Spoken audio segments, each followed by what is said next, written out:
We will be starting with the tallow candle from the 1820s.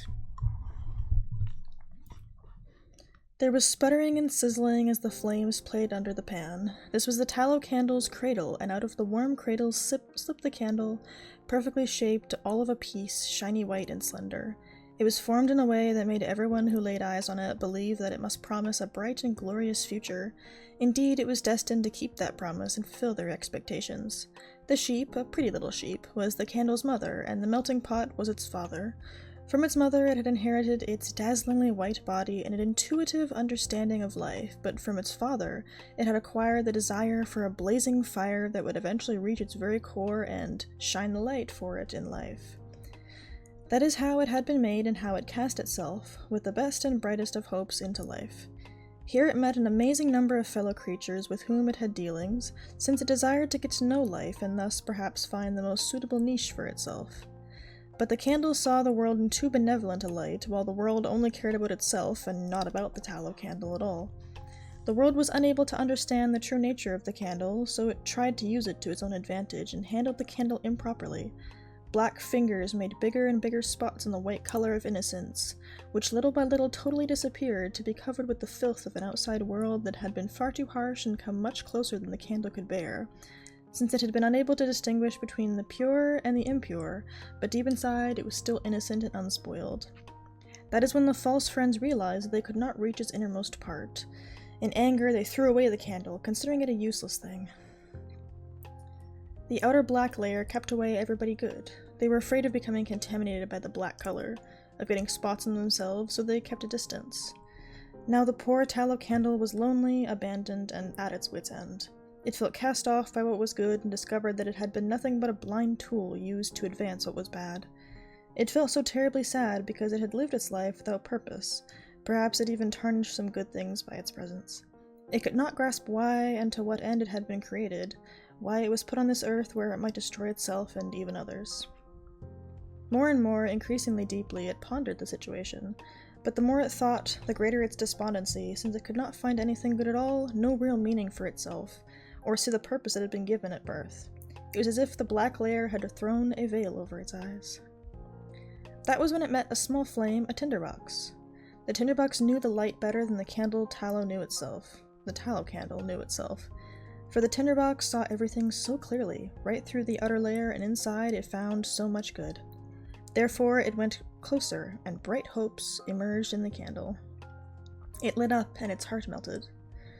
The flame shone brightly like a wedding torch of joy. Everything became bright and clear, and showed the way for those in its company, its true friends, and helped by the light they too could now successfully seek truth. The body too was strong enough to nurture and support the burning flame. Like the beginnings of new life, one round and plump drop after the other rolled down the candle, covering the filth of the past.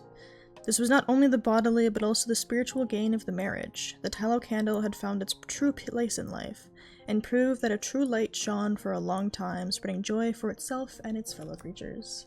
So we move into the tinderbox from 1835.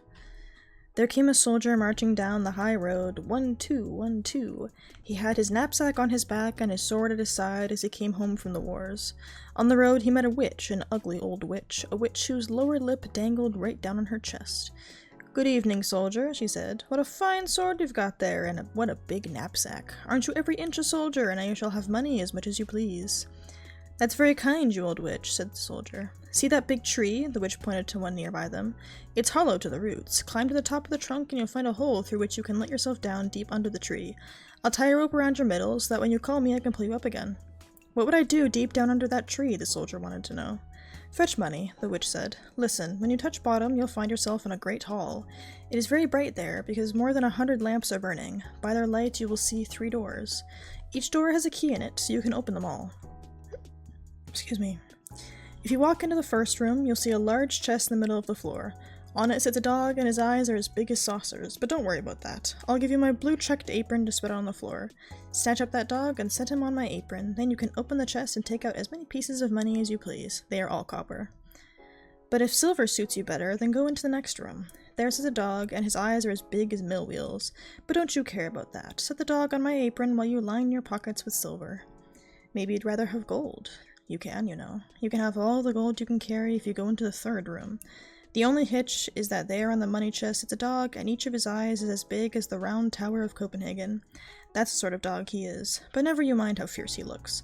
Just set him on my apron and he'll do you no harm as you help yourself from the chest to all the gold you want. That suits me, said the soldier. But what do you get out of all of this, you old witch? I suppose that you want your share. No indeed, said the witch. I don't want a penny of it. All I ask is for you to fetch me an old tinderbox that my grandmother forgot the last time she was down there. Good, said the soldier. Tie the rope around me. Here it is, said the witch, and here's my blue-checked apron. The soldier climbed up to the hole in the tree and let himself slide through it, feet foremost, down into the great hall where the hundreds of lamps were burning just as the witch had said. Now he threw open the first door as he came to. Ugh, there sat a dog glaring at him with eyes as big as saucers. You're a nice fellow, the soldier said, as he shifted him to the witch's apron and took all the coppers that his pockets would hold. He shut up the chest, set the dog back on it, and made for the second room. Alas and alack, there sat the dog with eyes as big as mill wheels. Don't you look at me like that. The soldier set him on the witch's apron. You're apt to strain your eyesight. When he saw the chest brimful of silver, he threw away all his coppers and filled both his pockets and knapsack with silver alone. Then he went into the third room. Oh, what a horrible sight to see. The dog in there really did have eyes as big as the round tower, and when he rolled them, they spun like wheels. Good evening, the soldier said, and saluted, for such a dog he had never seen before, but on second glance he thought to himself, this won't do. So he lifted the dog down to the floor and threw open the chest. What a sight! Here was gold and to spare. He could buy out all Copenhagen with it. He could buy all the cake woman's sugar pigs and all the tin soldiers' whips and rocking horses there are in the world. Yes, there really was money. In short order, the soldier got rid of all the silver coins he had stuffed in his pockets and knapsack to put the gold in their place. Yes, sir, he crammed all his pockets, his knapsack, his cap, and his boots so full that he scarcely could walk. Now he was made of money. Putting the dog back on the chest, he banged out the door and called up to the hollow tree. Pull me up now, you old witch. Have you got the tinderbox? Asked the witch. Confound the tinderbox, the soldier shouted. I clean forgot it. When he fetched it, the witch hauled him up. There he stood on the high road again, with his pockets, boots, knapsack, and cap full of gold. What do you want with the tinderbox? He asked the old witch. None of your business, she told him. You've had your money, so hand over my tinderbox. Nonsense, said the soldier. I'll take out my sword and I'll cut your head off if you don't tell me at once what you want with it. I won't, the witch screamed at him. So he cut her head off. There she lay, but he tied all his money in her apron, slung it over his shoulder, stuck the tinderbox in his pocket, and struck out for town. It was a splendid town. He took the best rooms at the best inn and ordered all the good things he liked to eat, for he was a rich man now, because he had so much money. The servant who cleaned his boots may have thought them remarkably well worn for a man of such means, but that was before he went shopping.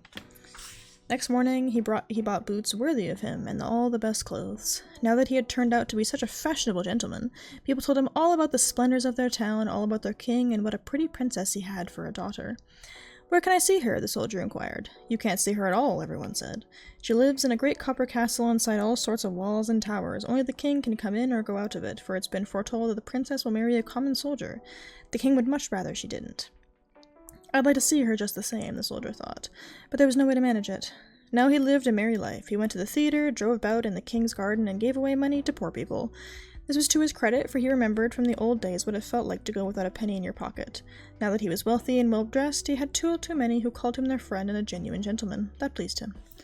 But he spent money every day without making any, and wound up with only 2 coppers to his name. He had to quit his fine quarters to live in a garret, clean his own boots, and mend them himself with a darning needle. None of his friends came to see him, because there were too many stairs to climb. One evening, when he sat in the dark without even money enough to buy a candle, he suddenly remembered there was a candle end in the tinderbox that he had picked up when the witch sent him down the hollow tree. He got out the tinderbox, and the moment he struck sparks from the flint of it, his door burst open, and there stood a dog from down under the tree. It was one with the eyes as big as saucers. What, said the dog, is my lord's command? What's this? Said the soldier. Have I got the sort of tinderbox that will get me whatever I want? Go give me some money, he ordered the dog. Zip. The dog was gone. Zip. He was back again with a bag full of copper in his mouth. Now the soldier knew what a remarkable tinderbox he had. Strike it once, and there was a dog from the chest of copper coins. Strike it twice, and here came the dog who had the silver. 3 times brought the dog who guarded gold. Back went the soldier to his comfortable quarters. Out strode the soldier in fashionable clothes. Immediately his friends knew him again because they liked him so much. Then the thought occurred to him, isn't it odd that no one ever gets to see the princess? They say she's very pretty, but what good of it as long as she stays locked up in that large copper castle with so many towers? Why can't I see her? Where's my tinderbox? He struck a light, and zip came the dog with eyes as big as saucers. "It certainly is late," said the soldier, "practically midnight, but I do want a glimpse of the princess, if only for a moment." Out the door went the dog, and before the soldier could believe it, here came the dog with the princess on his back. She was sound asleep and so pretty that everyone could see she was a princess. The soldier couldn't keep from kissing her because she was every inch a soldier. Then the dog took the princess home. Next morning, when the king and queen were drinking their tea, the princess told them about a strange dream she'd had, all about a dog and a soldier. She'd ridden on the dog's back, and the soldier had kissed her. "Now that was a fine story," said the queen. The next night, one of the old ladies of the court was under orders to sit by the princess's bed and see whether this was a dream or something else altogether. The soldier was longing to see the pretty princess again, so the dog came by at night to take her up and away and as fast as he could run. But the old lady pulled on her storm boots and ran right after them. When she saw them disappear into a large house, she thought, "Now I know where it is," and drew a big cross on the door with a piece of chalk. Then she went home to bed, and before long the dog brought the princess home too. But when the dog saw the cross marked on the soldier's front door, he got himself a piece of chalk and cross-marked every door in the town. This was a clever thing to do, because now the old lady couldn't tell the right door from all the wrong doors he had marked. Early in the morning, along came the king and queen, the old lady, and all the officers to see where the princess had been. "Here it is," said the king when he first saw the first cross mark. "No, my dear, there it is," said the queen, who was looking next door. "Here's one, there's one, and yonder's another one," they said all. Wherever they looked, they saw chalk marks, so they gave up searching. The queen, though, was an uncommonly clever woman who could do more than ride in a coach. She took her big gold scissors, cut out a piece of silk, and made a neat little bag. She filled it with fine buckwheat flour and tied it onto the princess's back. Then she pricked a little hole in it so the flour would sift out along the way wherever the princess might go. Again, the dog came in the night, took the princess on his back, and ran with her to the soldier, who loved her so much that he would have been glad to be a prince just so he could make her his wife. The dog didn't notice how the flour made a trail from the castle right up to the soldier's window, where he ran up the wall with the princess. So in the morning, it was all too plain to the king and the queen just where their daughter had been. They took the soldier and put him in prison. There he sat. It was dark and it was dismal, and they told him tomorrow was the day for you to hang. They didn't cheer him up any, and as for his tinderbox, he'd left it behind at the inn. In the morning, he could see through his narrow little window how the people all hurried out of town to see him hanged. He heard the drums beat, and he saw the soldiers march. In the crowd of running people, he saw a shoemaker's boy in a leather apron and slippers. The boy galloped so fast that off flew one slipper, which hit the wall right where the soldier pressed his face to the iron bars. "Hey there, you shoemaker's boy, there's no hurry," the soldier shouted. "Nothing can happen till I get there. But if you run to where I live and bring me my tinderbox, I'll give you 4 coppers. Put your best foot foremost." The shoemaker's boy could use 4 coppers, so he rushed the tinderbox to the soldier, and, well, now we shall hear what happened. Outside the town, a high gallows had been built. Around it stood soldiers and many 100,000 people. The king and queen sat on a splendid throne opposite just the judge and the whole council. The soldier already stood upon the ladder, but just as they were about to put the rope around his neck, he said the custom was to grant poor criminal one last small favor. He wanted to smoke a pipe of tobacco, the last he'd be smoking in this world. The king couldn't refuse him, so the soldier struck fire from his tinderbox once, twice, and a third time. Zip! There stood all the dogs, one with eyes as big as saucers, one with eyes as big as mill wheels, one with the eyes as big as the round tower of Copenhagen. "Help me, save me from hanging," said the soldier. Those dogs took the judges and all the council, some by the leg and some by the nose, and tossed them so high they came down and broke into bits. "Don't!" cried the king, but the biggest dog took him and the queen too, and tossed them up after the others. Then the soldiers trembled, and the people shouted, "Soldier, be our king and marry the pretty princess." So they put the soldier in the king's carriage. All 3 of his dogs danced in front of it and shouted, "Hurrah!" The boys whistled through their fingers, and the soldiers saluted. The princess came out of the copper castle to be their queen, and that suited her exactly. The wedding lasted all of a week, and the 3 dogs sat at the table with their eyes opened wider than ever before. Little Claus and Big Claus, 1835. Excuse me. In a village there lived 2 men who had the self-same name. Both were named Klaus, but one of them owned 4 horses, and the other owned only 1 horse. So to distinguish between them, people called the man who had 4 horses Big Klaus, and the man who had only 1 horse Little Klaus. Now I'll tell you what happened to these 2, for this is a true story. The whole week through, Little Claus had to plow for Big Klaus and lend him his only horse. In return, Big Klaus lent him all 4 of his horses, but only for 1 a day each week, and that had to be Sunday. Each Sunday, how proudly Little Claus cracked his whip over all the 5 horses, which were as good as his own on that day. How brightly the sun shone, how merry were the church bells that rang in the steeple, how well dressed were all the people who passed him with hymn books tucked under their arms, and as they went their way to church to hear the parson preach, how the people did stare to see Little Claus plowing with all 5 horses. This made him feel so proud that he would crack his whip and holler, "Get up, all my horses!" You must not say that, Big Klaus told him. You know as well as I do that only one of those horses is yours. But no sooner did another bevy of churchgoers come by than little Klaus forgot that he mustn't say it, and hollered, "Get up, all my horses!" "Don't you say that again," Big Klaus told him. "If you do, I'll knock your horse down dead in his traces, and that will be the end of him." "You won't catch me saying it again," little Klaus promised. But as soon as people came by, nodding to him and wishing him good morning, he was so pleased and so proud of how grand it looked to have 5 horses plowing his field that he hollered again, "Get up, all my horses!"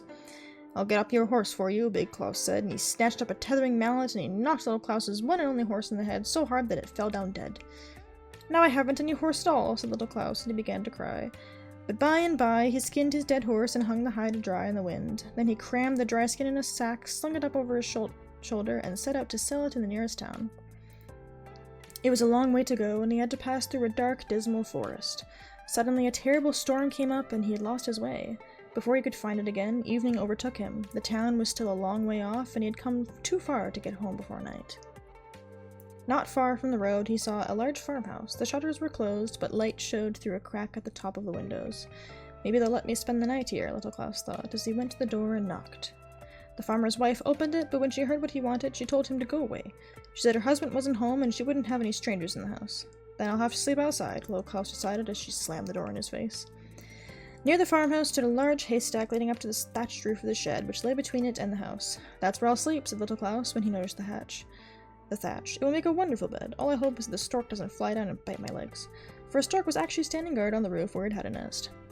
So little Klaus climbed to the roof of the shed. As he turned over to make himself comfortable, he discovered that the farmhouse shutters didn't come quite to the top of the windows, and he could see over them. He could see into a room where a big table was spread with wine and roast meat and delicious fish. The farmer's wife and the sexton were sitting there at the table all by themselves. She kept helping him to wine, and he kept helping himself to fish. He must have loved fish. "Oh, and if only I could have some too," thought little Klaus. By craning his neck towards the window, he caught sight of a great appetizing cake.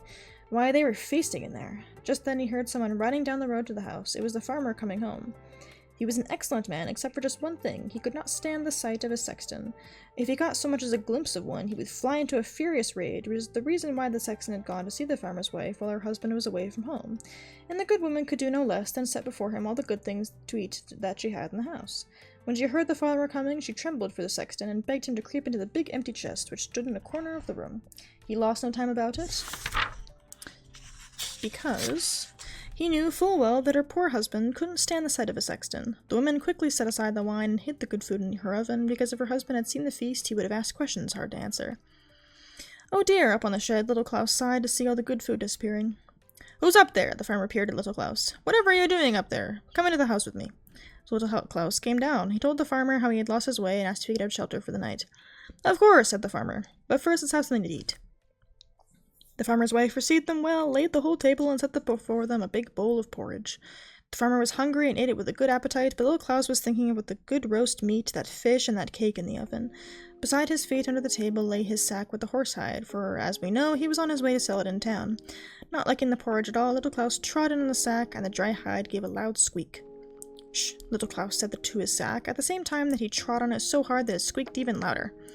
"What on earth have you got in there?" said the farmer. "Oh, just a conjurer," said little Klaus.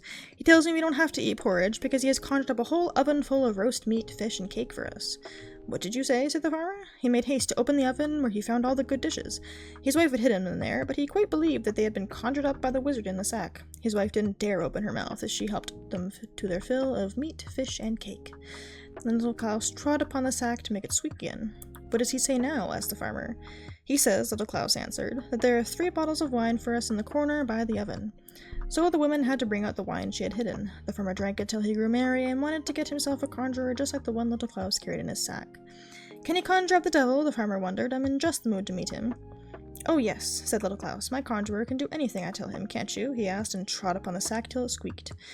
"Did you hear him answer? He said yes, he can conjure up the devil, but he's afraid we won't like the look of him." "Oh, I'm not afraid. What's he like?" "Well, he looks an awful lot like a sexton." "Oh," said the farmer, "as ugly as that? I can't bear the sight of a sexton, but don't let that stop us. Now that I know it's just the devil, I shan't mind it so much. I'll face him, provided he doesn't come near me. Wait while I talk with my conjurer." Little Klaus trod on the sack and stooped down to listen. "What does he say?" "He says for you to go and open that big chest in the corner, and there you'll find the devil doubled up inside it. But you must hold fast to the lid so he doesn't pop out." "Will you help me hold it?" said the farmer. He went to the chest in which his wife had hidden the sexton, once frightened, now terrified. The farmer lifted the lid a little and peeped in. "Ho!" he sprang back. "I saw him, and he's the image of our sexton, a horrible sight." After that, they needed another drink, and sat there drinking far into the night. "You must sell me your conjurer," said the farmer. "You can fix your own price. I'd pay you a bushel of money right away." "Oh, I couldn't do that," Little Klaus said. "Just think how useful my conjurer is." "But I'd so like to have him," the farmer kept begging to buy it. "Well," said Little Klaus at last, "you've been kind enough to give me a night's lodging, so I can't say no. You shall have my sack for a bushel of money, but it must be full to the brim." "You shall have it," said the farmer, "but you must take that chest along with you, too. I won't have it in the house another hour. He might still be inside it. You never can tell." So Little Klaus sold his sack with the dried horsehide in it, and was paid a bushel of money measured up to the brim. The father gave him a wheelbarrow, too, in which to wheel away the money and the chest. "Fare you well," said Little Klaus, and off he went with his money and his chest with the sexton in it. On the further side of the forest was a deep, wide river where the current ran so strong that it was almost impossible to swim against it. A big new bridge had been built across the river, and when Little Klaus came to the middle of it, he said very loud so the sexton could hear him, "Now what would I be doing with this silly chest? It is as heavy as stone, and I'm too tired to wheel it any further, so I'll throw it in the river, and if it drifts down to my house, well and good, but if it sinks, I haven't lost much." Then he tilted the chest a little, as if he were about to tip it into the river. "Stop, don't!" the sexton shouted inside. "Let me out first." "Oh," said Little Klaus, pretending to be a bit frightened. "Is he still there? Then I'd better throw him into the river and drown him." "Oh no, don't do that to me," the sexton shouted. "I'd give a bushel of money to get out of this." "Why, that's altogether different," said Little Klaus, opening the chest. The sexton popped it at once, pushed the empty chest into the water, and hurried home to give Little Klaus a bushel of money. What with the farmer's bushel and the sexton's bushel, Little Klaus had his wheelbarrow quite full. "I got a good price for my horse," he said when he got home and emptied all the money in a heap on the floor of his room. "How Big Klaus will fret when he finds out that my one horse has made me so rich, but I won't tell him how I managed it." Then he sent a boy to borrow a bushel measure from Big Klaus. Whatever would he want with it, Big Klaus wondered, and smeared pitch on the bottom of the bushel so that a little of what he measured would stick to it. And so it happened when he got his measure back, he found 3 newly minted pieces of silver stuck to it. "What's this?" Big Klaus ran to see Little Klaus. "Where did you get so much money?" "Oh, that's what I got for the horse hide I sold last night." Heavens above, how the prices of hides must have gone up! Big Klaus ran home, took an axe, and knocked all 4 of his horses on the head. Then he ripped their hides off and set out to town with them. "Hides, hides, who'll buy hides?" he bawled up and down the streets. All the shoemakers and tanners came running to ask what the price of... Came running to ask what the price was. "A bushel of money apiece," he told them. "Are you crazy? Do you think we spend money by the bushel?" "Hides, hides, who'll buy hides?" He kept on shouting, and to those who asked how much, he said, "A bushel of money." "He takes us for fools," they said. The shoemakers took their straps and the tanners their leather aprons, and they beat Big Klaus through the town. "Hides, hides," they mocked him. "We'll tan your hide for you if you don't get out of town." Big Klaus had to run as fast as he could. He'd never been beaten so badly. "Little Klaus will pay for this," he said when he got home. "I'll kill him for it." Now it so happened that Little Klaus's old grandmother had just died. She had been as cross as could be, never a kind word did she have for him, but he was sorry to see her die. He put the dead woman in his own warm bed, just in case she came to life again, and let her lie there all night while he napped in a chair in the corner, as he had done so often before. As he sat there in the night, the door opened, and in came Big Klaus with an axe. He knew exactly where Little Klaus's bed was, so he went straight on it and knocked a dead grandmother on the head, under the impression that she was Little Klaus. "There," he said, "you won't fool me again." Then he went home. "What a wicked man," said Little Klaus. "Why, he would have killed me. It's lucky for me. It's lucky for my grandmother that she was already dead, or he'd have been the death of her." He dressed up his old grandmother in her Sunday best, borrowed a neighbor's horse, and hitched up his cart. On the back seat he propped up his grandmother's wedged in so the jolts would not topple her over, and away they went through the forest. When the sun came up, they drew abreast of a large inn where Little Klaus halted and went in to get him some breakfast. The innkeeper was a wealthy man and a good enough fellow in his way, but his temper was fiery as if he were made of pepper and snuff. "Good morning," he said to Little Klaus. "You're up and dressed mighty early." "Yes," said Little Klaus. "I am bound for the town with my old grandmother, who is sitting out there in the cart. I can't get her to come in, but you might take her a glass of mead. You'll have to shout to make her hear you, for she's as deaf as a post." "I'll take her right out." The innkeeper poured a glass full of mead and took it to the dead grandmother, who sat stiffly on the cart. "Your grandson sent you a glass of mead," said the innkeeper, but the dead woman never said a word. She just sat there. "Don't you hear me?" the innkeeper shouted his loudest. "Here's a glass of mead from your grandson." Time after time he shouted it, but she didn't budge. He flew into such a rage that he threw the glass in her face. The mead splashed all over her as she fell over backward, for she was just propped up, not tied in place. "Confound it!" Little Klaus rushed out the door and took the innkeeper by the throat. "You've gone and killed my grandmother! Look, there's a big hole in her forehead." "Oh, what a calamity!" The innkeeper wrung his hands, and all because of my fiery temper. "Dear Little Klaus, I'll give you a bushel of money, and I'll bury your grandmother as if she were my very own, but you must hush this thing up for me, or they'll chop off my head. How I'd hate it." So it came about that Little Klaus got another bushel of money, and the landlord buried the old grandmother as if she'd been his own. Just as soon as Little Klaus got home, he sent a boy to borrow a bushel measure from Big Klaus. Little Klaus wants to borrow it? Big Klaus asked. Didn't I kill him? I'll go and see about that. So he himself took the measure over to Little Klaus. Where did you get all that money? He asked when he saw the height of the money pile. When you killed my grandmother instead of me, Little Klaus told him. I sold her for a bushel of money. Heavens above, that was indeed a good price, said Big Klaus. He hurried home, took an axe, knocked his old grandmother on the head, then he put her in a cart, drove from town, and asked the apothecary if he wanted to buy a dead body. Whose dead body? Asked the apothecary. Where did you get it? It's my grandmother's dead body. I killed her for a bushel of money, Big Klaus told him. Lord, said the apothecary, man, you must be crazy. Don't talk like that, or I'll chop off your head. Then he told him straight he'd done a wicked deed, for he was a terrible fellow, and that the worst of punishments was much too good for him. Big Klaus got frightened. He jumped in his cart, whipped the horses, and drove home as fast as they would take him. The apothecary and everyone else thought he must be a madman, so they didn't stand in his way. I'll see that you pay for this, said Big Klaus when he reached the high road. Oh, won't I make you pay for this, Little Klaus? The moment he got home, he took the biggest sack he could find, went to see Little Klaus, and he said, You've deceived me again. First, I killed my 4 horses, then I killed my old grandmother, and it's all your fault. But I'll make sure you don't make a fool of me again. Then he caught Little Klaus and put him in a sack, slung it up over his back, and told him, Now I shall take you and drown you. It was a long way to the river, and Little Klaus was no light load. The road went by the church, and as they passed, they could hear the organ playing and people singing very beautifully.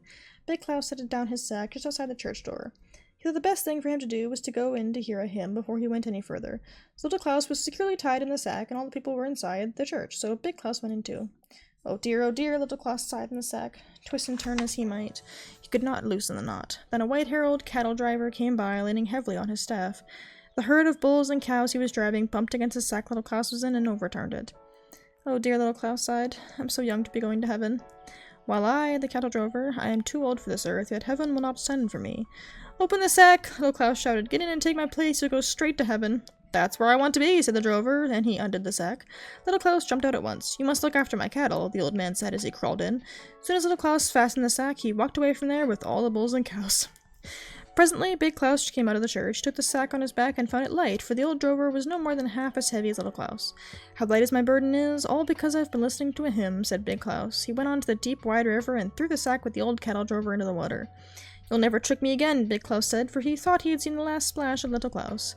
He started home, but when he came to the crossroads, he met Little Klaus and all his cattle. Where did you come from? Big Klaus exclaimed. Didn't I just drown you? Yes, said Little Klaus. You threw me into the river half an hour ago. Then how did you come by such a fine herd of cattle? Big Klaus wanted to know. Oh, they're sea cattle, said Little Klaus. I'll tell you how I got them, because I'm obliged to you for drowning me. I'm a made man now, I can't begin to tell you how rich I am. But when I was in the sack, with the wind whistling in my ears as you dropped me off the bridge into the cold water, I was frightened enough. I went straight to the bottom, but it didn't hurt me because of all the fine, soft grass down there. Someone opened the sack, and a beautiful maiden took my hand. Her clothes were white as snow, and she had a green wreath in her floating hair. She said, So you've come, Little Klaus. Here is a herd of cattle for you, but they are just the beginning of my presents. A mile further up the road, another herd awaits you. Then I saw that the river is a great highway for the people who live in the sea. Down on the bottom of the river, they walked and drove their cattle straight in from the sea to the land where the rivers end. The flowers down there are fragrant, the grass is fresh, and fish flit by as birds do up here. The people are fine, and so are the cattle that come grazing along the roadside. Then why are you back so soon? Big Klaus asked. If it's all so beautiful, I'd have stayed there. Well, said Little Klaus, I'm being particularly clever. You remember I said the sea maiden told me to go 1 mile up the road and I'd find another herd of cattle. By road, she meant the river, for that's the only way she travels, but I know how the river turns and twists, and it seems too roundabout a way of getting there. By coming up on land, I took a shortcut that saves me half a mile, so I get my cattle that much sooner. You are a lucky man, said Big Klaus. Do you think I would get some cattle too if I went down to the bottom of the river? Oh, I'm sure you would, said Little Klaus. Don't expect me to carry you there in a sack, because you're too heavy for me. But if you walk to the river and crawl into the sack, I'll throw you in with the greatest of pleasure. Thank you, said Big Klaus, but remember, if I don't get a herd of sea cattle down there, I'll give you a thrashing, believe me. Would you really? Said Little Klaus. And as they came to the river, the thirsty cattle saw the water and rushed to drink it. Little Klaus said, See what a hurry they are to get back to the bottom of the river. Help me get there first, Big Klaus commanded, or I'll give you that beating right now. He struggled into the big sack which had been lying across the back of one of the cattle. Put a stone in, or I'm afraid I shan't sing, said Big Klaus. No fear of that, said Little Klaus, as he put a big stone in the sack, tied it tightly, and pushed it into the water. Splash! Up flew the water, and down to the bottom sank Big Klaus. I'm afraid he won't find what I found, said Little Klaus, as he herded all his cattle home. On to the Princess and the Pea. The Princess on the Pea. Whoops. Once there was a prince who wanted to marry a princess. Only a real one would do, so he traveled through all the world to find her, and everywhere things went wrong. There were princesses aplenty, but how was he to know whether they were real princesses? There was something not quite right about them all, so he came home again and was unhappy, because he did so want to have a real princess. One evening a terrible storm blew up. It lightened and thundered and rained. It was really frightful. In the midst of it all came knocking at the town gate. The old king went to open it. Who should be outside but a princess, and what a sight she was in all that rain and wind. Water streamed from her hair, down her clothes, into her shoes, and ran out at the heels, yet she claimed to be a real princess. We'll soon find that out, the old queen thought to herself. Without saying a word about it, she went to the bedchamber, stripped back the bedclothes, and put just one pea at the bottom of the bed. Then she took 20 mattresses and piled them on the pea. Then she took 20 eider-down feather beds and piled them on the mattresses. Up on top of all these, the princess went to spend the night. In the morning they asked her, "Did you sleep well?" "Oh," said the princess, "no, I scarcely slept at all. Heaven knows what's in that bed. I lay on something so hard that I'm black and blue all over. It was simply terrible." They could see she was a real princess, and no question about it. Now that she had felt one pea all the way through 20 mattresses and 20 more feather beds. Nobody but a princess could be so delicate, so the prince made haste to marry her because he knew they had found a real princess. As for the pea, they put it in the museum. It's still there to be seen unless somebody has taken it. There, that's a true story. To little Ida's flowers. "My poor flowers are quite dead," said little Ida. "They were so pretty last evening, but now every leaf has withered and drooped. Why do they do that?" she asked a student who sat on the sofa. She was very fond of him because he told such good stories and could cut such amusing figures out of paper hearts with dancing ladies inside them, flowers of all sorts, and castles with doors you could open and close. He was a rollicking fellow. "Why do my flowers look so ill today?" she asked him again, and showed him her withered bouquet. "Don't you know what's the matter with them?" the student said. "They were at the ball last night, and that's why they can scarcely hold up their heads." "Flowers can't dance," said little Ida. "Oh, indeed they can," said the student. "As soon as it gets dark and we go to sleep, they frolic about in a fine fashion. Almost every night they give a ball." "Can't children go to the ball?" "Little daisies can go, so can lilies of the valley." "Where do the prettiest flowers dance?" Ida asked. "Haven't you often visited the beautiful flower garden just outside of town, around the castle where the king lives in the summertime? You remember, the place where the swans swim close when you offer them breadcrumbs? Believe me, that's where the prettiest flowers dance." "Yesterday I was there with my mother," said Ida, "but there wasn't a leaf on the trees or a flower left." "Where are they? Last summer I saw ever so many." "They are inside the castle, of course," said the student. "Confidentially, just as soon as the king comes back to town with all his court, the flowers run from the garden into the castle and enjoy themselves. You should see them. The two loveliest roses climb up on the throne where they are the king and the queen. All the red coxcombs line up on either side to stand and bow like grooms of the bedchamber. Then all the best-dressed flowers come, and the grand ball starts. The blue violets and the naval cadets, their partners, whom they called Miss, are hyacinths and crocuses. The tulips and tiger lilies are the old chaperones who see to it that the dancing is done well and that everyone behaves properly." "But," said little Ida, "doesn't anybody punish the flowers for dancing in the king's own castle?" "Nobody knows a thing about it," said the student. "To be sure, there's the old castle keeper, who is there to watch over things. Sometimes he comes in the night with his enormous bunch of keys, but as soon as the flowers hear the keys jangle, they keep quiet and hide, with only their heads peeking out from behind the curtains. Then the old castle keeper says, 'I smell flowers in here,' but he can't see any." "What fun!" little Ida clapped her hands. "But couldn't I see the flowers either?" "Oh, easily," said the student. "The very next time you go there, remember to peep in the windows. There you will see them, as I did today. A tall yellow lily lay stretched on the sofa, pretending to be a lady in waiting." Can the flowers who live in the botanical gardens visit the castle? Can they go that far?" "Why, certainly. They can fly all the way if it suits them. Haven't you seen lovely butterflies, white, yellow, and red ones?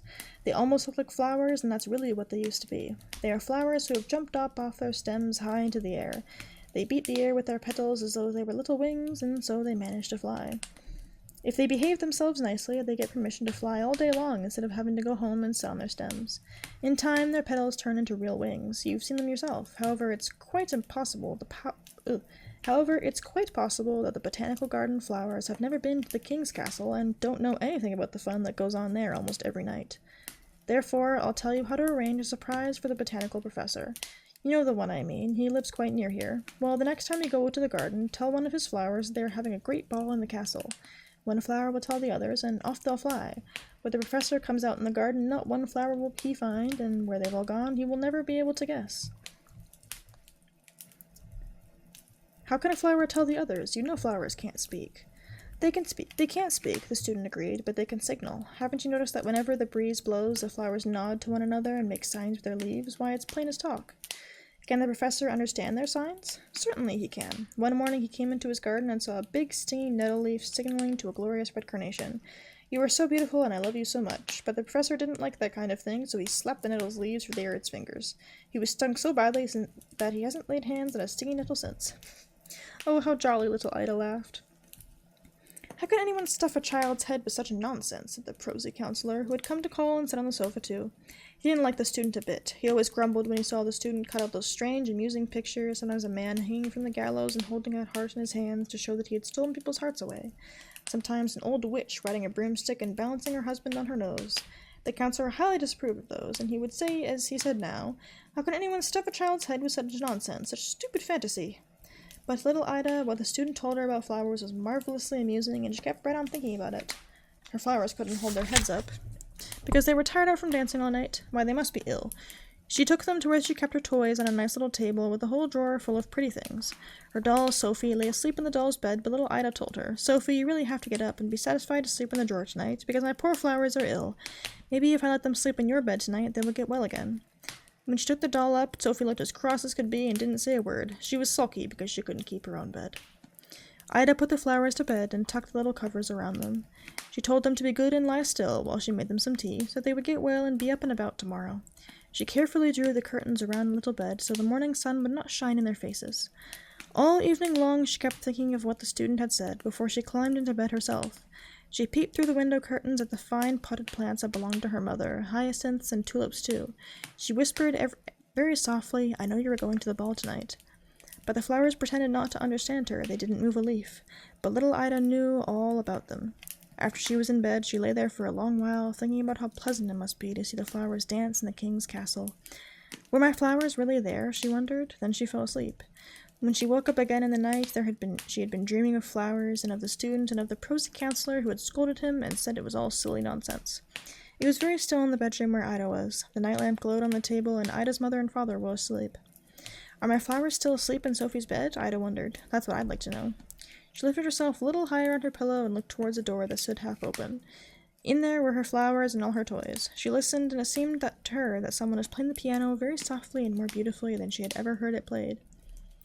I'm perfectly sure that those flowers are all dancing, she said to herself. Oh my goodness, wouldn't I love to see them? But she did not dare get up, because that might awaken her father and mother. I do wish the flowers would come in here, she thought, but they didn't. The music kept playing, and it sounded so lovely that she couldn't stay in bed another minute. She tiptoed to the door and peeped into the next room. Oh, how funny, what a sight she saw there. No night lamp burned in the next room, but it was well lighted just the same. The moonlight streamed through the window and upon the middle of the floor, and it was almost as bright as day. The hyacinths and the tulips lined up in 2 long rows across the floor. No one was left by the window. The flower pots stood there empty, while the flowers danced gracefully around the room, making a complete chain and holding each other by their long green leaves as they swung around. At the piano sat a tall yellow lily. Little Ida remembered it from last summer, because a student had said, Doesn't that lily look just like Miss Line? Everyone had laughed at the time, but now little Ida noticed that there was a most striking resemblance. When a lily played, it had the very same mannerisms as the young lady, sometimes bending its long yellow face to one side, sometimes to the other, and nodding in time with the lovely music. No one suspected that little Ida was there. She saw a nimble blue crocus jump up on the table where her toys were, go straight to the doll's bed, and throw back the curtains. The sick flowers lay there, but they got up at once and nodded down to the others they also wanted to dance. The old chimney-sweep doll, whose lower lip was broken, rose and made a bow to the pretty flowers. They looked quite themselves again as they jumped down to join the others and have a good time. It seemed as if something had clattered off the table. Little Ida looked and saw that the birch wand, which had been left over from Mardi Gras some time, was jumping down as if he thought he were a flower too. The wand had cut quite a flowery figure with his paper rosettes, and to top him off, a little wax figure who had a broad trimmed hat, just like the one that the counselor wore. The wand skipped about on his 3 red wooden legs and stamped them as hard as he could, for he was dancing the mazurka. The flowers could not dance it because they were too light to stamp as he did. All of a sudden, the wax figure grew tall and important. He whirled around to the paper flowers beside him and said, How can anyone stuff a child's head with such nonsense, such stupid fantasy? At that moment, he was a perfect image of the big-hatted counselor, just as sallow and quite as cross. But the paper flowers hit back. They struck his thin shanks until he crumpled up into a very small wax mannequin. The change was so ridiculous that little Ida could not keep from laughing. Wherever the scepter wand danced, the counselor had to dance too, whether he made himself tall and important or remained a willow wax figure in a big black hat. The real flowers put in a kind word for him, especially those who had lain ill in the doll's bed, and the birch wand let him rest. Just then, they heard a loud knocking in the drawer where Ida's doll, Sophie, lay with the other toys. The chimney sweep rushed to the edge of the table, lay flat on his stomach, and managed to pull the drawer out a little way. Sophie sat up and looked around her, most surprised. "Why, they are having a ball," she said. "Why hasn't somebody told me about it?" "Won't you dance with me?" the chimney sweep asked her. "A fine partner you'll be," she said, and turned her back on him. She sat on the edge of the drawer, hoping one of the flowers would ask her to dance, but not one of them did. She coughed. Still not one of them asked her. To make matters worse, the chimney sweep had gone off dancing by himself, which he did pretty well. As none of the flowers paid attention to Sophie, she let herself tumble from the drawer to the floor with a bang. Now the flowers all came running to ask, "Did you hurt yourself?" They were very polite to her, especially those who had slept in her bed, but she wasn't hurt a bit. Ida's flowers thanked her for the use of her nice bed and treated her well. They took her out in the middle of the floor, where the moon shone, and danced with her, all while the other flowers made a circle around them. Sophie wasn't at all cross now. She said they might keep her bed. She didn't in the least mind sleeping in the drawer. But the flowers said, "Thank you, no, we can't live long enough to keep your bed. Tomorrow we shall be dead. Tell little Ida to bury us in the garden next to her canary bird's grave. Then we shall come up again next summer more beautiful than ever." "Oh, you mustn't die," Sophie said, and kissed all the flowers. Then the drawing-room door opened, and many more splendid flowers tripped in. Ida couldn't imagine where they had come from, unless, why, they must have come straight from the king's castle. First came 2 magnificent roses wearing little gold crowns. These were the king and the queen. Then came charming gillyflowers and carnations who greeted everybody. They brought the musicians along. Large poppies and peonies blew upon pea-pods till they were red in the face. Blue hyacinths and little snowdrops tinkled their bells. It was such funny music. Many other flowers followed them, and they all danced together. Blue violets with pink primroses, and daisies with the lilies of the valley. All of the flowers kissed one another, and that was very pretty to look at. When the time had come to say good night, little Ida sneaked back to bed too, where she dreamed of all she had seen. As soon as it was morning, she hurried to her little table to see if the flowers were still there. As she threw back the curtain around the bed, yes, they were there, but they were even more faded than yesterday. Sophie was lying in the drawer where Ida had put her. She looked quite sleepy. "Do you remember what you were to tell me?" little Ida asked. But Sophie just looked stupid and didn't say one word. "You are no good at all," Ida told her. "To think how nice they were to you, and how all of them danced with you." She opened a little pasteboard box, nicely decorated with pictures of birds, and laid the dead flowers in it. "This will be your pretty coffin," she told them. "When my cousins from Norway come to visit us, they will help me bury you in the garden, so that you may come up again next summer and be more beautiful than ever." Her Norwegian cousins were 2 pleasant boys named Jonas and Adolf. Their father had given them 2 new crossbows, which brought with them for Ida to see. She told them how her poor flowers had died, and they got permission to hold a funeral. The boys marched first with their crossbows on their shoulders.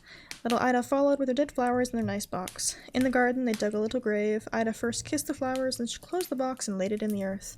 Adolf and Jonas shot their crossbows over the grave, for they had no guns or cannons. Thumbelina. Thumbelina gets kind of dark in the original, but I think this one might be less bad, but it's hard to say. There was once a woman who wanted so very much to have a tiny little child, but she did not know where to find one. So she went to an old witch and she said, "I have set my heart upon having a tiny little child. Please could you tell me where I can find one?" "Why, that's easily done," said the witch. "Here's a grain of barley for you, but it isn't at all the sort of barley that farmers grow in their fields or that the chickens get to eat. Put it in a flower pot and you'll see what you shall see." "Oh, thank you," the woman said. She gave the witch 12 pennies and planted the barley seed as soon as she got home. It quickly grew into a fine large flower which looked very much like a tulip, but the petals were folded tight as though it were still a bud. "Such a pretty flower," said the woman. She kissed its lovely red and yellow petals, and just as she kissed it, the flower gave a loud pop and flew open. It was a tulip, right enough, but on the green cushion in the middle of it sat a tiny girl. She was dainty and fair to see, but she was no taller than your thumb. She was called Thumbelina. A nicely polished walnut shell served as her cradle. Her mattress was made of the blue petals of violets, and a rose petal was pulled up to cover her. That was how she slept at night. In the daytime, she played on a table where the woman put a plate surrounded with a wreath of flowers. Their stems lay in the water, on which there floated a large tulip petal. Thumbelina used the petal as a boat, and with a pair of white horsehairs for oars, she could row clear across the plate. A charming sight. She could sing, too. Her voice was the softest and sweetest that anyone had ever heard. One night, as she lay in her cradle, a horrible toad hopped in through the window. One of the panes was broken. This big, ugly, slimy toad jumped right down on the table where Thumbelina was asleep under the red rose petal. "Here's a perfect wife for my son," the toad exclaimed. She seized upon the walnut shell in which Thumbelina lay asleep and hopped off with it out the window and into the garden. A big broad stream ran through it, and with a muddy marsh along its banks, and here the toad lived with her son. Ugh, he was just like his mother, slimy and horrible. Coax, coax, brick-ick-ick-icks. was all he could say when he saw the graceful little girl on the walnut shell. Don't speak so loud, or you will wake her up, the old toad told him. She might get away from us yet, for she is as light as a puff of swan's down. We must put her on one of the broad water lily leaves out in the stream. She's so small and so light that it will be just like an island to her, and she can't run away from us while we are making our best room out of the mud ready for you two to live in. Many water lilies with broad green leaves grew in that stream, and it looked as if they were floating on the surface. The leaf that lay furthest from the bank was the largest of them all, and it was to this leaf that the old toad swam with the walnut shell that held Thumbelina. The poor little thing woke up early next morning, and when she saw where she was, she began to cry bitterly. There was water all around the big green leaf, and there was no way at all for her to reach the shore. The old toad sat in the mud, decorating the room with green rushes and yellow water lilies to have it looking its best for her new daughter-in-law. Then she and her ugly son swam out to the leaf on which Thumbelina was standing. They came for her pretty little bed, which they wanted to carry to the bridal chamber before they took her there. The old toad curtsied deeply in the water before her and said, "Meet my son. He is to be your husband, and you will share a delightful home in the mud." "Quacks, quacks, breckakakaks," was all that her son could say. Then they took the pretty little bed and swam away with it. Left all alone on the green leaf, Thumbelina sat down and cried. She did not want to live in the slimy toad's house. She didn't want to have the toad's horrible son for her husband. The little fishes who swam in the water beneath her had seen the toad and heard what she had said. So they popped up their heads to have a look at the little girl. No sooner had they seen her than they felt very sorry that anyone so pretty should have to go down to live with that hideous toad. No, that should never be. They gathered around the green stem that held the leaf where it was and gnawed it in two with their teeth. Away went the leaf down the stream, and away went Thumbelina, far away where the toad could not catch her. Thumbelina sailed past many a place, and when the little birds in the bushes saw her, they sang, "What a darling little girl!" The leaf drifted further and further away with her, and so it was that Thumbelina became a traveler.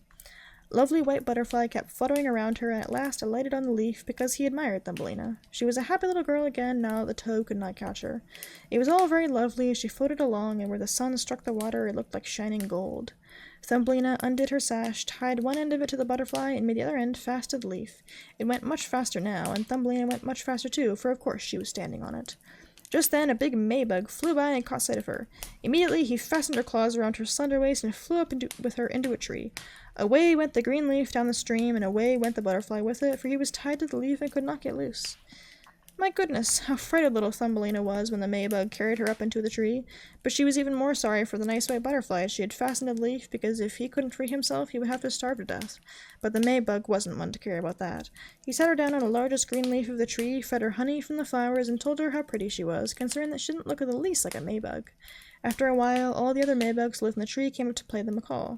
As they stared at Thumbelina, the lady May-bugs threw up their feelers and said, "Why, she only has 2 legs! What a miserable sight!" "She hasn't any feelers," one cried. "She isn't pinched in at the waist! How shameful! She looks like a human being! How ugly she is!" said all of the female May-bugs. Yet Thumbelina was as pretty as ever. Even the May-bug who had flown away with her knew that, but as every last one of them kept calling her ugly, he at length came to agree with them, and would have nothing to do with her. She'd go wherever she chose. They flew down out of the tree with her and left her on a daisy, where she sat and cried because she was so ugly that the May-bugs wouldn't have anything to do with her. Nevertheless, she was the loveliest little girl you can imagine, and as frail and fine as the petal of a rose. All summer long, poor Thumbelina lived all alone in the woods. She wove herself a hammock of grass and hung it from a big burdock leaf to keep off the rain. She took honey from the flowers for food and drank the dew that she found on the leaves every morning. In this way, summer and fall went by. Then came the winter, the long, cold winter. All the birds who had sung so sweetly for her flew away. The trees and the flowers withered. The big burdock leaf, under which she had lived, shriveled up until nothing was left of it but a dry yellow stalk. She was terribly cold, for her clothes had worn threadbare, and she herself was so slender and frail. Poor Thumbelina, she would freeze to death. Snow began to fall, and every time a snowflake struck her, it was as if she had been hit by a whole shovelful. For we all quite tall, while she measured only an inch. She wrapped a withered leaf around her, but there was no warmth in it. She shivered with cold.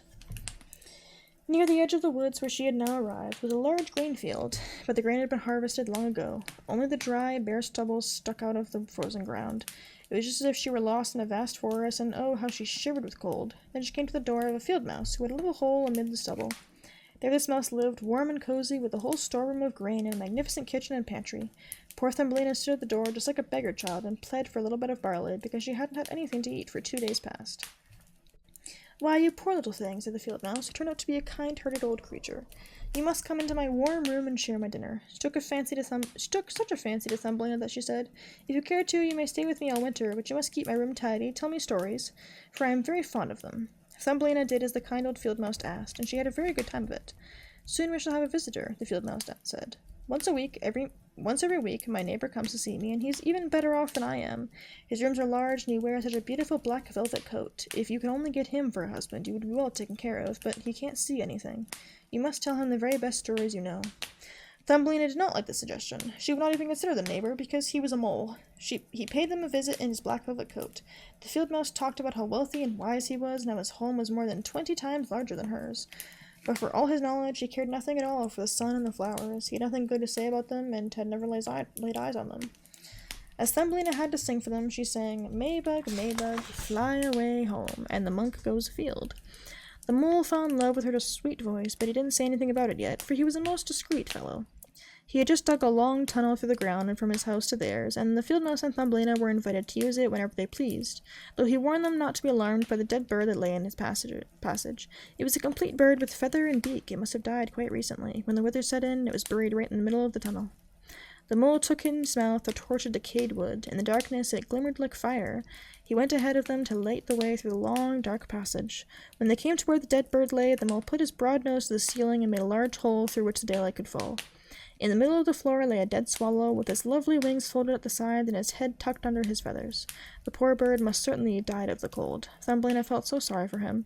She loved all the little birds who had sung and sweetly twittered to her all through the summer. But the mole gave the body a kick with his short stumps and said, Now he won't be chirping any more. What a wretched thing it is to be born up a little bird. Thank goodness none of my children can be a bird who has nothing but his chirp-chirp and must starve to death when winter comes along. Yes, you are so right, you sensible man, the field mouse agreed. What good is all his chirp-chirping to a bird in the winter time when he starves and freezes? That's all considered very grand, I imagine. Thumbelina kept silent, but when the others turned their back on the bird, she bent over, smoothed aside the feathers that hid the bird's head, and kissed his closed eyes. Maybe it was he who sang so sweetly to me in the summertime, she thought to herself. What a pleasure he gave me, the dear, pretty bird. The mole closed up the hole that let in the daylight, and he took the ladies home. That night Thumbelina could not sleep a wink, so she got up and wove a fine, large coverlet out of hay. She took it to the dead bird and spread it over him, so that he would lie warm in the cold earth. She tucked him in with some soft thistledown that she had found in the field mouse's room. Goodbye, you pretty little bird, she said. Goodbye, and thank you for your sweet songs last summer, when the trees were all green and the sun shone so warmly upon us. She laid her head on his breast and startled her to feel a soft thump, as if something were beating inside. This was the bird's heart. He was not dead. He was only numb with cold, and now that he had been warmed, he came to life again. In the fall, all swallows fly off to warm countries, but if one of them starts too late, he gets so cold that he drops down as if he were dead, where he lies where he fell, and the snow covers him. Thumbelina was so frightened that she trembled, for the bird was so big, so enormous compared to her own inch of height. But she mustered her courage, took the cotton wool down closer around the poor bird, brought the mint leaf that covered her own bed, and spread it over the bird's head. The following night she tiptoed out to him again. He was alive now, but so weak that he could barely open his eyes for a moment to look at Thumbelina, who stood beside him with a peach of touchwood that was her only lantern. Thank you, pretty little child, the sick swallow said. I have been wonderfully warmed. Soon I shall get strong once more and be able to fly again in the warm sunshine. Oh, she said, it's cold outside. It's snowing and freezing. You just stay in your warm bed and I'll nurse you. Then she brought him some water in the petal of a flower. The swallow drank and told her how he had hurt one of his wings in a thorn bush, and for that reason couldn't fly as fast as the other swallows when they flew far, far away to the warm countries. Finally, he had dropped to the ground. That was all he remembered, and he had no idea how he came to be where she found him.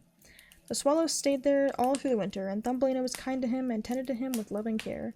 She didn't say anything about this to the field mouse or to the mole, because they did not like the poor unfortunate swallow. As soon as spring came by and the sun warmed the earth, the swallow told Thumbelina it was time to say goodbye.